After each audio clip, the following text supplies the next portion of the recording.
Hey guys, my name is Anuradha. Welcome to our channel GK Guidance and Knowledge. Happy morning to all of you.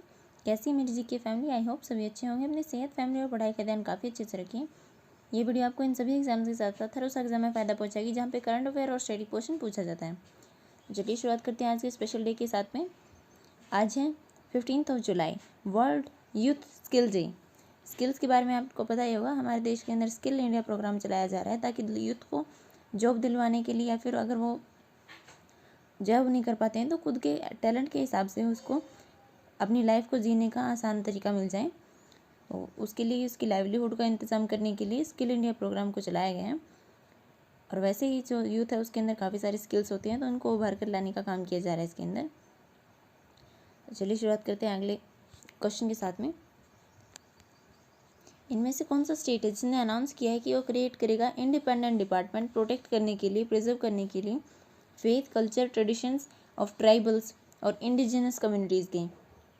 हमारे option है मणिपुर, आसाम, नागालैंड, मिजोरम। हमारा answer क्या होगा? हमारा answer होगा B, Assam के द्वारा की जा रही है। स्टेट डिपार्टमेंट है जो नया डिपार्टमेंट जो इंश्योर करेगा स्टेट इंडिजिनस पॉपुलेशन की, ताकि उनका जो फेथ है, ट्रेडिशंस हैं, उनको इम्प्रूव किया जा सके और उनको प्रोवाइड की जा सके सपोर्ट जो कि पहले उनको नहीं दी जाती थी। इंडिजिनस ट्राइब हैं जैसे कि बोडोज़ हैं, राभास हैं या फिर मिशिंग्स हैं, ये मेन है। बाकी जो अलग हैं वो सब भी उनके खुद के रिलीजियस बिलीफ्स हैं, यूनिक ट्रेडिशंस हैं, उनको पहले सपोर्ट नहीं दी जाती थी लेकिन अब उनको नेसेसरी सपोर्ट दी जाएगी और प्रिजर्व किया जाएगा उनको। ये कैबिनेट जो मीटिंग हुई थी उसके दौरान कहा गया था कि फाइनेंशियल और एडमिनिस्ट्रेटिव रिफॉर्म लाए जाएंगे, नेसेसरी है ताकि उनकी जो स्पीड उनका इम्प्लीमेंट किया जा सके स्पीडली। और काफ़ी सारी स्कीम्स हैं उनको भी चलाया जाएगा गवर्नमेंट के द्वारा, ताकि डिसाइड किया जाएगा डिपार्टमेंट कमेटीज़ के द्वारा और हेड किए जाएंगे कमिश्नर्स के द्वारा। असम की गवर्नर है जगदीश मुखी और असम की चीफ मिनिस्टर हैं कौन है? हिमांता बिश्वा शर्मा।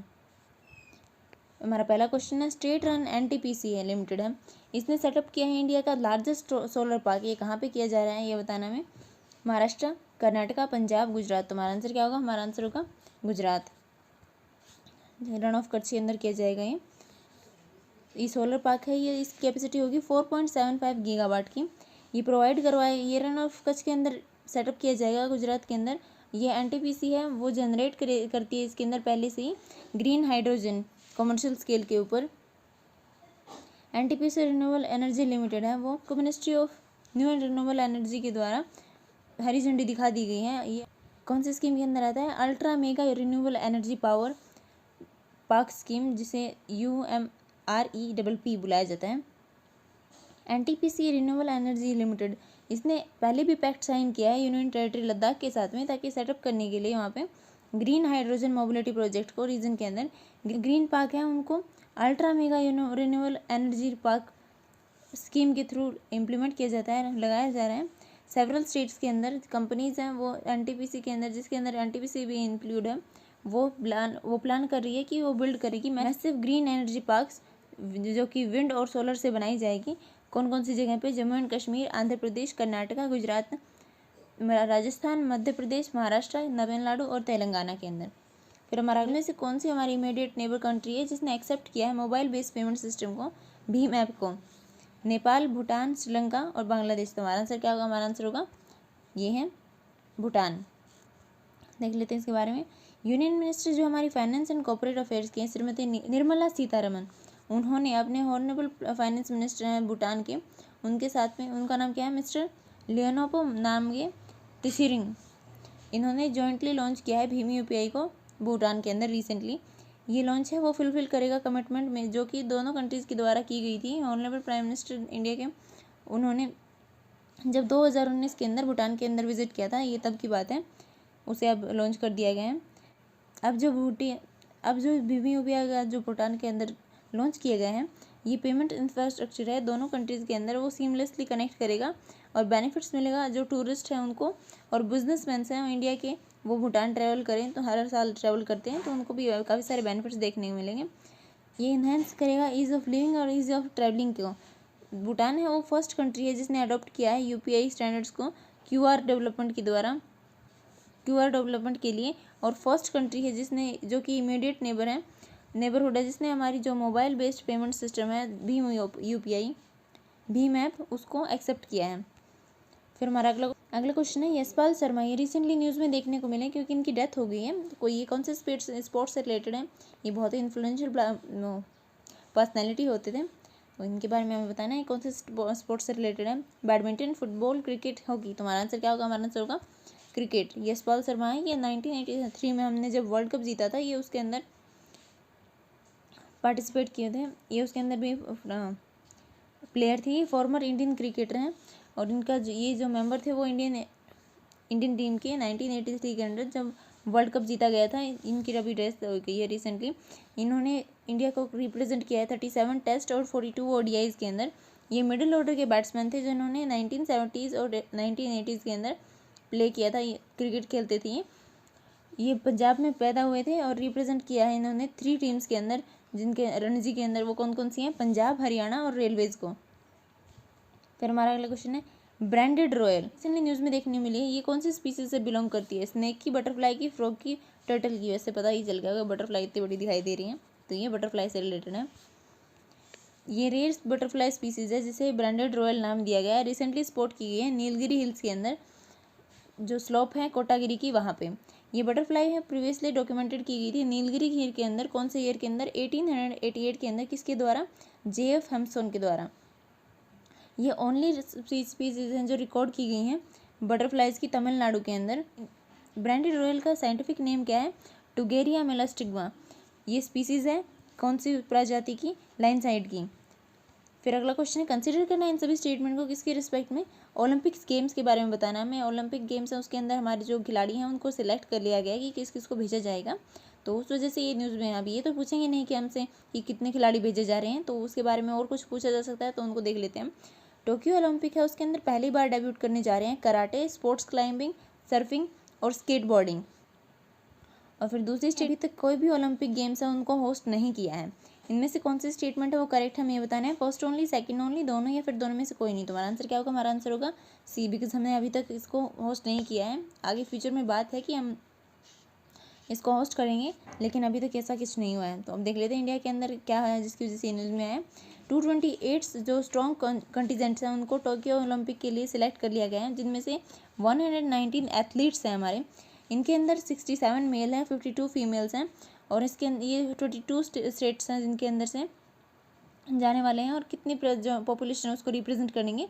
130 करोड़ पॉपुलेशन को। और जिसके अंदर 18 स्पोर्ट्स हैं जिसके अंदर डिसिप्लाइंस किए जाएंगे इनको। ये इंडिया फाइट करेगी 85 मेडल्स इवेंट्स के अंदर। जो जुलाई 23 अगस्त है 2021 उसके अंदर जो टोक्यो जापान के अंदर ये शुरू होने जा रहे हैं मैचेस की वजह से ये काफ़ी बार न्यूज़ में रहने वाले हैं अभी, क्योंकि काफ़ी टाइम है हमारे, काफ़ी टाइम तो क्या है, बस तो कुछ ही दिन बाकी हैं, उसके बाद में स्टार्ट हो जाएंगे।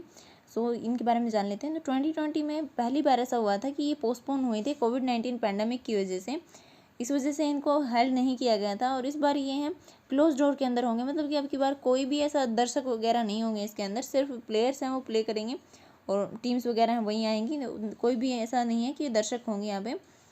सभी इन इवेंट्स को लाइव अपने घर पे ही देखेंगे और किसी को अलाउ नहीं किया जाएगा। इनकी ब्रांडिंग टोक्यो 2020 के नाम से ही की जाएगी, क्योंकि ये 2020 के अंदर होने वाले थे और ये रीशेड्यूल किए गए थे 2021 के अंदर। ये पहली बार हुआ था कि टोक्यो ओलंपिक है वो पोस्टपोन्ड हुए थे और रीशेड्यूल किए गए थे, ना कि कैंसिल।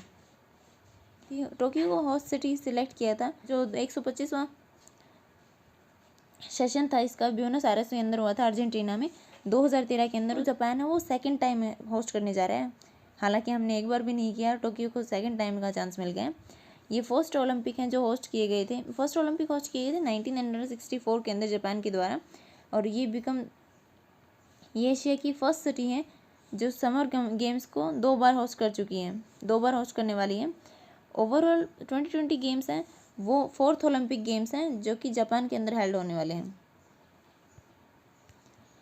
फिर हमारा अगला क्वेश्चन है कंसिडर करना है इन सभी स्टेटमेंट को जो आरबीआई की रिटेल डायरेक्ट स्कीम है उसके रिलेटेड। आरबीआई की रिटेल डायरेक्ट स्कीम है वो वन स्टॉप सॉल्यूशन है जो उसके अंदर फैसिलिटेट किया जाएगा इन्वेस्टर्स को कि वो गवर्नमेंट सिक्योरिटीज़ के अंदर इन्वेस्ट करें।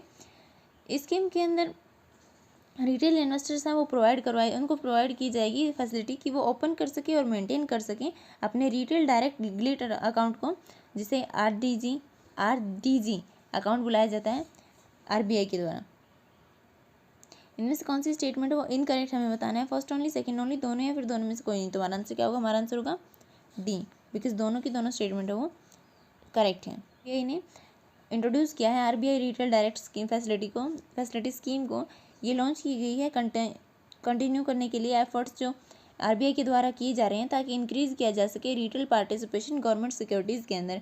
ये लॉन्च की गई है इंप्रूव करने के लिए एक्सेस रिटेल इन्वेस्टर्स की बाय ऑनलाइन एक्सेस और primary as well as secondary government securities market के अंदर। इसकी डेट की जो इम्प्लीमेंटेशन डेट है स्कीम की वो अभी तक अनाउंस नहीं की गई है। इस स्कीम के अंदर रिटेल इन्वेस्टर्स हैं जो इंडिविजुअल हैं उनके पास ऑप्शन है कि वो ओपन कर सकें और मेंटेन कर सकें रिटेल डायरेक्ट डिलीट अकाउंट को आरबीआई के साथ में। आरबीआई आरडीजी अकाउंट है उनको ऑनलाइन पोर्टल के द्वारा ओपन किया जा सकता है जो प्रोवाइड किया जा रहा है इस स्कीम के पर्पज़ के हिसाब से। ऑनलाइन पोर्टल है वो प्रोवाइड करवाएगा फैसिलिटी की रजिस्टर कर सकें यूज़र्स जैसे कि ताकि वो एक्सेस कर सकें इंश्योरेंस गवर्नमेंट सिक्योरिटीज़ के अंदर और एक्सेस कर सकें एनडीएसओएम को। इसके अंदर कोई भी फ़ी चार्ज नहीं की जाएगी मेंटेन करने के लिए या फिर ओपन करने के लिए जो डिलीट अकाउंट है उसको।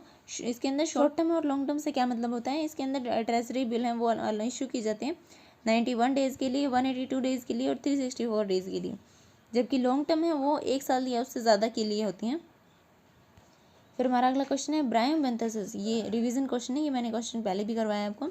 ये रिसेंटली न्यूज़ में आया है, किससे रिलेटेड है ये न्यू स्पीसीज है फिशेज की आसाम के अंदर पाई गई या फिर ये एक्सटेंटेड बर्ड है जिसकी स्पीसीज मणिपुर के अंदर पाई गई थी या फिर एक नेटिव मोसेस स्पीसीज है जो डिस्कवर किया गया है अंटार्कटिका के अंदर। ये फिर नया वायरस है जो अफेक्ट कर रहा है आर्कटिक एनिमल्स को। हमारा आंसर क्या होगा? तुम्हारा आंसर क्या होगा? हमारा आंसर होगा सी। ये आप पिक्चर देख के वैसे याद आ जाना चाहिए आपको कि किसकी बात हो रही है। ब्रायम बेंथेसिस ये इंडिया के साइंटिस्ट के द्वारा डिस्कवर किया गया है नेटिव मोस स्पीसीज़ को अंटार्कटिका के अंदर। इसलिए 4 दशकों के अंदर ऐसा पहली बार हुआ है कि हमने कोई प्लांट स्पीसीज़ है वो खोजी है अंटार्कटिका मिशन के अंदर। फिर हमारा अगला क्वेश्चन है इनमें से कौन सी कंट्री है जो लिंक कर रही है 1.3 बिलियन US$ डील को किसके साथ में? सतलज जल विद्युत निगम जिसे SJVN बुलाएंगे हम, इंडिया के द्वारा डेवलप किया जाएगा 679 मेगावाट हाइड्रो पावर प्रोजेक्ट को। तो ये हमें बताना है कि कौन सी कंट्री है वो। भूटान, नेपाल, बांग्लादेश, अफगानिस्तान। तुम्हारा आंसर क्या होगा? हमारा आंसर होगा बी। इसके अंदर नेपाल है जो पार्टिसिपेट करने वाला है। ये सेकंड मेगा वेंचर है जो नेपाल के द्वारा अंडरटेक किया जाएगा।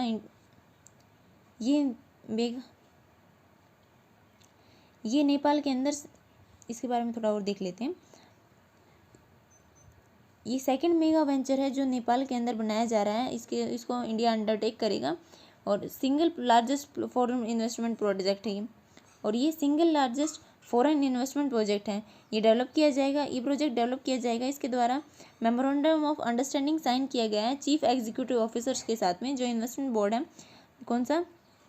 नेपाल के अंदर जो शशि भाटा हैं वो चेयरमैन और मैनेजिंग डायरेक्टर हैं, जो कि सतलज जल विद्युत निगम है उसके नंदलाल शर्मा। इन्होंने काठमांडू के अंदर मेमोरेंडम ऑफ अंडरस्टैंडिंग साइन किया है, MOU साइन किया है। बिल्ड ऑन ऑपरेट ट्रांसफ़र ये बोट मॉडल है। ये फॉर्म है प्रोजेक्ट की डिलीवरी करने का मेथड होता है। ये यूजुअली यूज़ किया जाता है लार्ज स्केल इन जो इंफ्रास्ट्रक्चर प्रोजेक्ट होते हैं उनके लिए।